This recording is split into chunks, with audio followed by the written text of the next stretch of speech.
Time to round up a big topic from the week. The city of Houston may be getting ready to institute a new fee for garbage collection. It's an idea that's been talked about for years, but it may gain some traction now as the city faces a huge budget deficit, a deficit created in part by a voter-approved cap on revenue. But the city's finance director says that may not be enough to keep the city's budget balanced. Now, city leaders say they may have to ask voters to increase the revenue cap to keep from instituting layoffs. So how should the city deal with its budget deficit? That's our topic this half hour. We want to hear from you. You can weigh in on Facebook or use the hashtag on Twitter, Fox26 for Life. In our newsroom is our legal analyst, Chris Tritico, former city council member and Congressman Chris Bell, and public policy analyst Jackie Bally. All right, what do you guys think about this garbage fee, first of all? Well, it's not going to be met with open arms by a whole lot of people, I'm afraid. But the issue is so great, and it grows every time we look at this story. When this first came up and we were talking about the revenue cap, I don't think anybody fully appreciated how much the revenue cap takes out of the city budget and how much the budget is driven by factors that are kind of right now beyond the city's control, debt obligations and payments to retirement funds. As you look at it, the revenue cap next year will only cost the city $17 million in revenue when they're facing a budget shortfall of $144 million. And so even though I think we probably, Chris Bell, ought to modify that cap or get rid of that cap, that's really not the driving force here.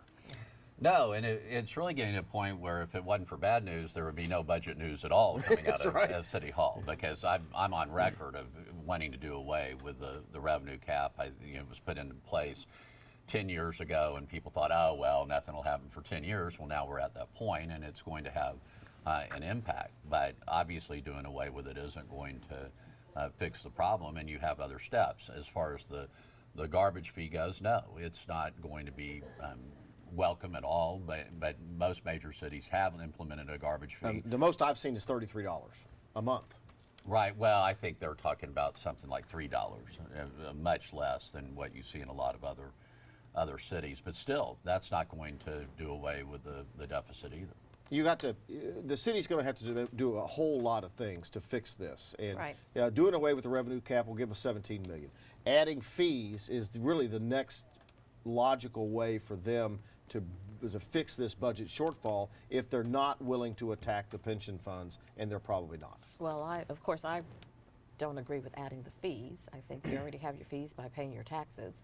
And so adding another fee for your garbage collection, I definitely disagree with that. And again, because you both hit on it, the number that they would actually collect from that really would put a minor dent, if anything, in the deficit, the $144 million deficit. A lot of leaders have been saying, look, why don't you take it out of the general fund, move it into the rainy day fund? That frees up $120 to $150 million. And then you see other people saying, well, that's a lot of issues dealing with that too. They're going to have to cut costs. I mean, they're going to have to look at the numbers and cut costs, cut a lot of the red tape, but increase their tax base, increase the base that's going in there.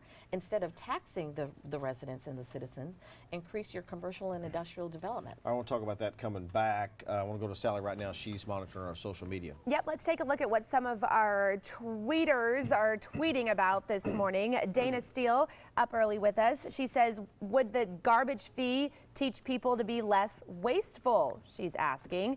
Ryan Walsh, we've got this new campaign in the city of Houston called Houston No Limits, and he says Houston no limits to fees and waste in city government. And then our good buddy Chris Baker says, trim spending, what happened to that rain tax? Well, we were going to do the rain tax, Chris Baker, but since we're in a drought, we decided not to do that. You know, Jackie says, let's just increase our tax base. Well, that's easier said than done. I think the city's been growing by leaps and bounds, which is really the reason why we're in the revenue cap part of why the revenue cap is taking effect.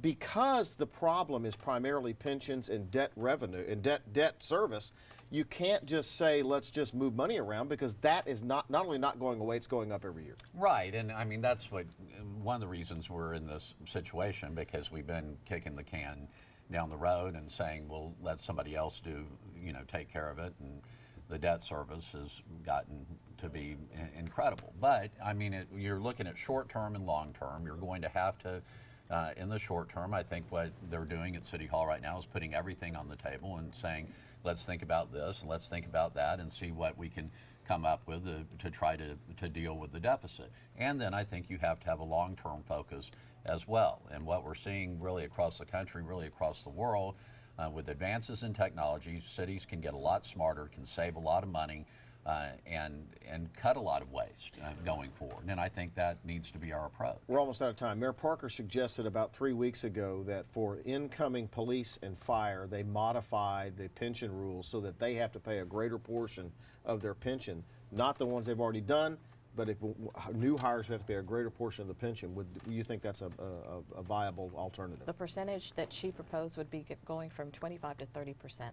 And again, the dollars that you would actually save doing that would be minimal. So no, I don't think, especially with healthcare costs and Obamacare being what it is, I do not think that's a viable option. I do concur with quite a few of the things that Chris said, cut costs. We didn't even get a chance to hit on this, but public-private partnerships, that's what we do in the city of Sugar Land. We did not increase our tax, and we did increase our services to our residents. So it's time for the city to look at some hard choices and make some hard decisions. All right, we're going to leave it right there. We'll be back in a few minutes with talk about the never-ending story, immigration.